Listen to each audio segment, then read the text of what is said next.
This is a story about finding meaning, a mysterious self-discovery journey hidden behind a Barrett .50, a SEAL. Commander walks in on a quiet woman maintaining a rifle, and what he uncovers about her past changes everything. Emma Clark always preferred the quiet corners of the base, the places where noise scattered into open sky instead of pressing against the ribs. On that cold March morning, she sat cross-legged beside a disassembled Barrett .50, each component lined with the kind of care most people reserved for fragile heirlooms. She wasn't rushing, she never did. Every screw felt like a breath, every polished surface like a thought. She wasn't ready to speak aloud. From a distance, she must have looked small beside the rifle, but the rifle seemed to recognize her hands.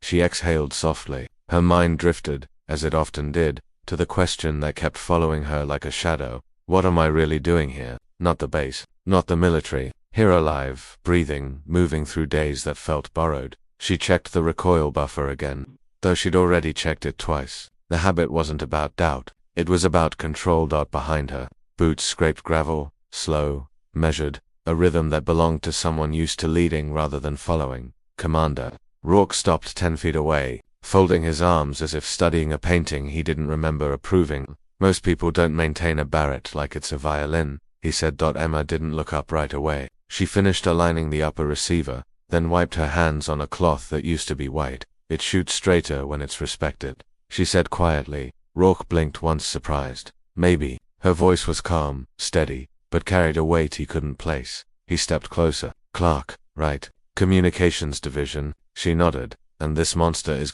recreational maintenance. Her shoulders tightened. I have authorization. That's not what I asked. Microhook gives. The wind shifted. The smell of steel and solvent wrapped around them. Emma finally met his eyes. It keeps my mind still, sir. He caught something in her expression, focus so sharp it bordered on grief. She wasn't just maintaining a weapon, she was grounding herself with it. Rourke crouched beside her. Where'd you learn to strip an M107 blindfolded? My mother taught me to shoot. My father taught me to measure wind like an equation. A faint smile touched her lips. Both skills translated. Parents, military. No. He waited for more. She didn't offer it. Microhook gives. When she reassembled the bolt carrier, her hands moved with the fluid certainty of muscle memory carved over years longer than her service record suggested. Rourke's eyes narrowed. Clark, what's your longest shot? Emma paused. A long, uncomfortable pause. I prefer not to say. That usually means the number is impressive or unbelievable. He studied her. No ego, no bravado. Just a strange, almost haunted restraint. Try me. Emma tightened the suppressor cap with a final twist. Her jaw worked like she was debating whether to rip open an old scar or keep it stitched. 3,247 meters, she whispered. Rourke's breath caught. That number wasn't just high. It shattered doctrine, training, the physics most soldiers trusted. That's impossible, he said. I know. Her gaze drifted past him, toward some memory she refused to revisit. But I still made the shot. The silence between them turned cold. He felt the shift before he understood it. The sense that the woman in front of him wasn't simply talented, she was carrying something, hiding something, and the truth behind her record might be heavier than the rifle she maintained with monk-like devotion. Clark, he said slowly, who taught you to shoot at that range? Her fingers stilled on the rifle's rail. No one, she said. Then, more quietly, and that's the problem. A tremor of unease passed through her voice, just enough for Rourke to hear it, not enough for her to acknowledge it. He opened his mouth to question her, but she abruptly snapped the rifle shut, stood, and slung it over her shoulder. Sir, I need to clear this for inspection. She walked past him, boots striking the gravel in quick certain steps. Rourke stayed frozen, replaying her words. 3,247 meters, a number that shouldn't exist, a truth she clearly didn't want to share. And then he noticed something he had missed before. Her hands weren't trembling, but her eyes were. If you're hooked by this emotional, faceless YouTube story filled with mystery and meaning, hit like and subscribe for more deep suspense narratives. Follow the channel for powerful life-meaning stories and cinematic storytelling that stays with you. Emma didn't turn around when the gate sensors clicked shut behind her. She kept her pace steady, the Barrett slung tight across her shoulder, her breathing clipped and controlled. Anyone watching would think she was simply focused, maybe tired. But inside, her thoughts rippled like wind over broken glass. She'd felt the stare the moment she stood. Someone had been waiting, and whoever it was, wasn't supposed to be here this early. Her boots carried her across the gravel path toward the armory. but her mind wasn't on the rifle. It was on the figure half hidden behind the hangar, the one Rourke had noticed, the one she had spent years trying to outrun. She didn't need to see the face to know who it might have been. He found me, no. She pushed the thought away. The past couldn't possibly be catching up, not here, not under multiple layers of military clearance. The man she feared shouldn't even know what continent she was on, but fear had its own gravity, its own momentum, and it pulled old memories to the surface like debris rising from dark water. Emma slid the Barrett onto the inspection table and signed her name into the logbook. Her handwriting, precise, steady strokes, looked more confident than she felt. Behind her, the door hissed open. Commander Rourke stepped inside. "You walked off fast," he said. "I had a task, sir, that wasn't all." He didn't raise his voice. He didn't push. He simply watched her with the still, searching gaze of someone trained to read people the way others read maps. She hated that he could see through the cracks. Emma kept working. "With respect, Commander, whatever you think you saw, I know what I saw," he interrupted. "Someone was watching you." Emma forced herself to continue checking the rails for carbon buildup. Probably just another recruit waiting for range time. No, the posture was wrong. Hiding, not waiting. She swallowed. He stepped closer. "Clark, if there's something compromising your safety or this base, I need to know." He won't let it go. Her pulse ticked faster, but her voice remained even. "It's nothing, just someone curious. Don't lie to me." The quiet force behind those words made her hands go still. Another microhook gives. Emma had lied before smoothly, convincingly, with the practiced ease of someone raised to survive, but something in Rourke's tone pressed against the truth she'd locked away. He wasn't angry. He was concerned, and that was worse. Concern made people look deeper. She closed her eyes for one slow breath. "Commander, that shot record I mentioned, it's not the part that matters." He leaned in. "Then what does—" Her jaw clenched. She opened her eyes. "The man who taught me how to shoot at that range didn't survive the lesson." Rourke's expression shifted. Curiosity sharpened into caution. "What do you mean?" Emma wiped her hands, the cloth trembling slightly now. "He wasn't a soldier. He wasn't even American. He was complicated." "That's not an answer." "No," she said softly. "It isn't." Rourke waited, letting the silence stretch until it felt like pressure on her ribs. She finally spoke. "When I was 16, my father worked with a group of contractors overseas, people who weren't bound by military rules. One of them, a man named Barrett, saw me shoot, saw something in me. He pushed me farther than anyone ever had." She swallowed. "He believed distance was a solvable equation. He believed records were meant to break. And he trained you." "No," she whispered. "He weaponized me." Rourke's breath stilled. "He made me shoot at ranges no child should even dream of. He made me track targets I shouldn't have been anywhere near. And the day my father found out," her voice cracked once, barely audible, "they weren't the only ones in that compound." Rourke stared. "Emma, what happened to me?" "He died then after a beat. He died because of me." Microhook before escalation gives. Rourke's posture shifted from interrogation to something colder, strategic, analytical. He wasn't judging. He was calculating risk. "Why would someone connected to that be here?" he asked. Emma shook her head. "I don't know. But if someone followed me, if someone from that world is tracking me." She looked up at him, eyes suddenly glass bright with fear. She was done hiding. "Then, Commander, we have a problem you're not cleared for." Rourke's jaw tightened. "Then clear me." "I can't." "Then at least tell me this. Are you in danger?" Emma hesitated, and the hesitation told him everything. But before she could answer, the overhead lights flickered once, twice, then died. The armory fell into darkness. A single red emergency bulb glowed above the door, and a low, distorted voice crackled through the base PA system, a voice Emma hadn't heard in 12 years. "Little Hawk, did you miss me?" Her blood turned to ice. Asterisk if this suspense narrative keeps you turning pages.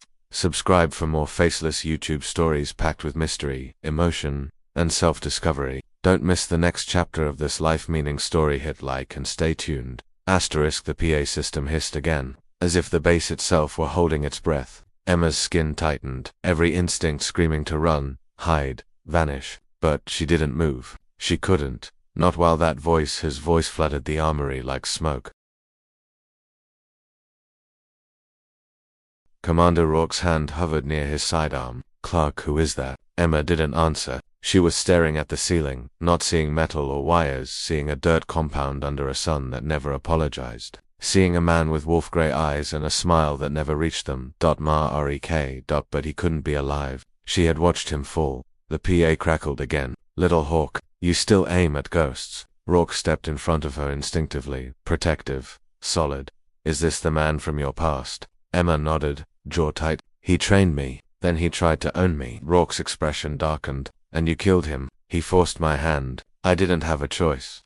Before Rourke could respond, the emergency lights flickered back on. Normal lighting returned, but the air felt wrong. Heavy, expectant. Rourke keyed his radio. Ops, status on the PA breach. Only static answered. A chill rippled through Emma. Commander, he's not just taunting. He's here. Rourke's voice hardened. How could he get onto a US base? Emma locked eyes with him. He doesn't break in. People let him in.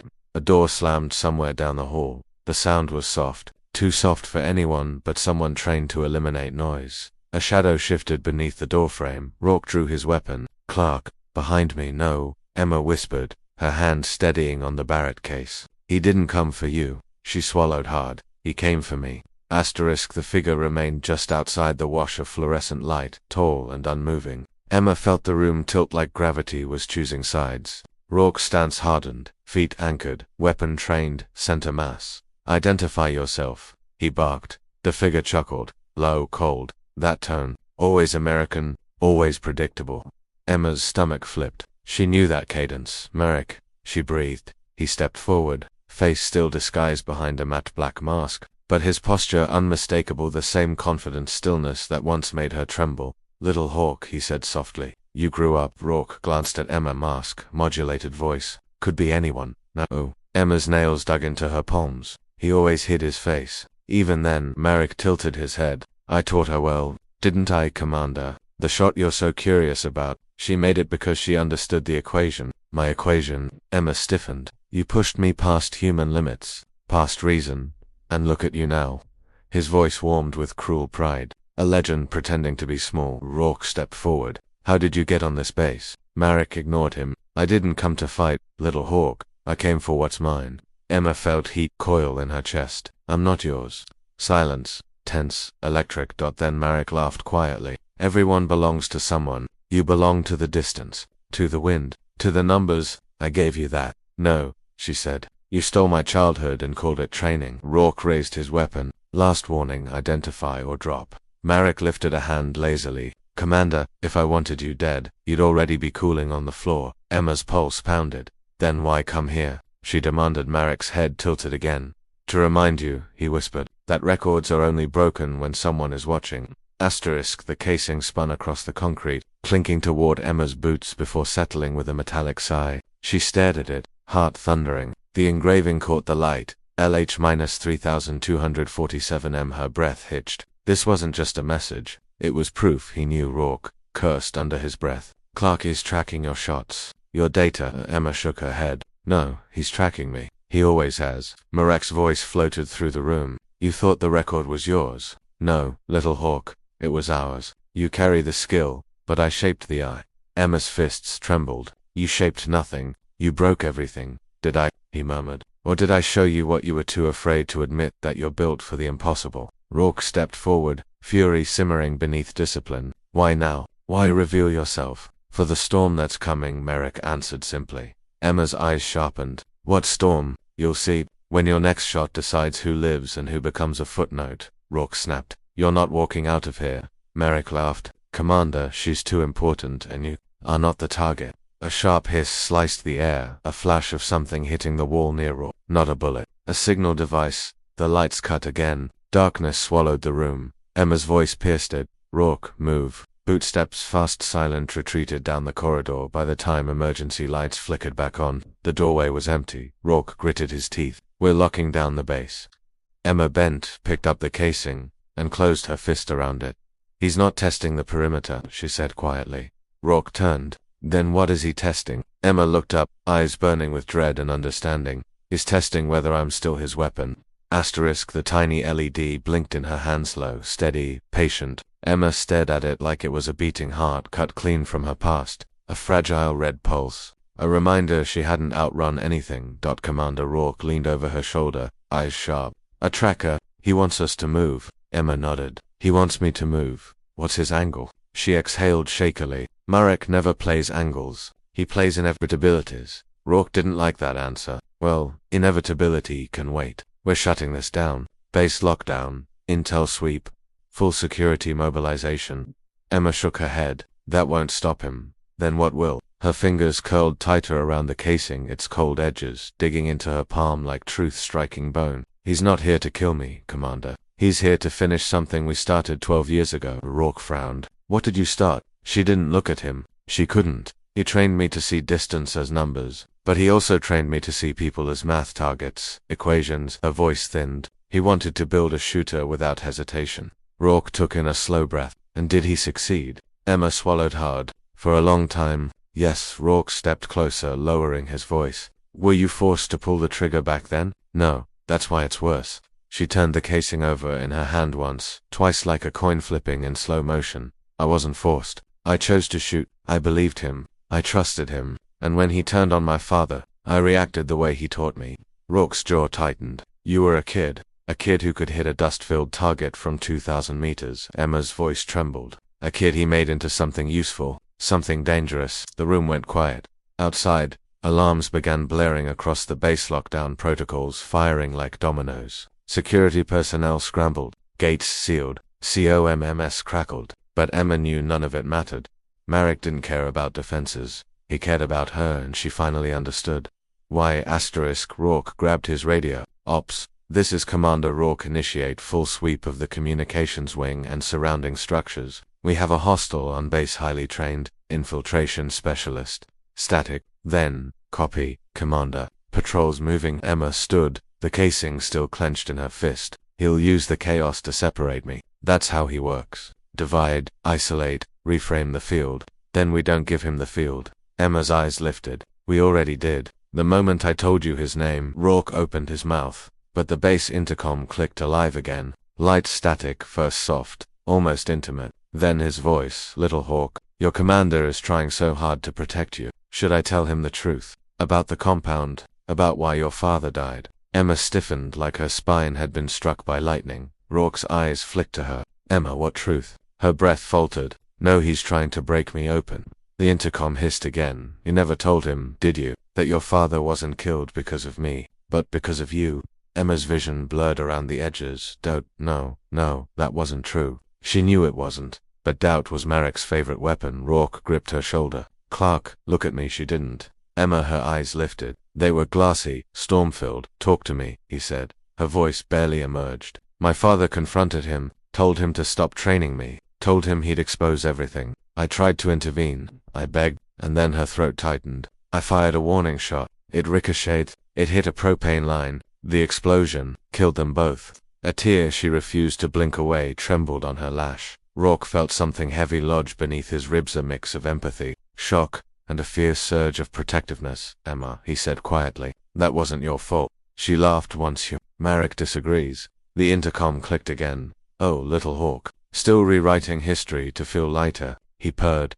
Tell him who set the trap. Tell him who placed the fuel tanks. Tell him who positioned everyone exactly where they'd die beautifully. Rourke froze. Emma's breath halted. That's a lie, she whispered, but her voice trembled.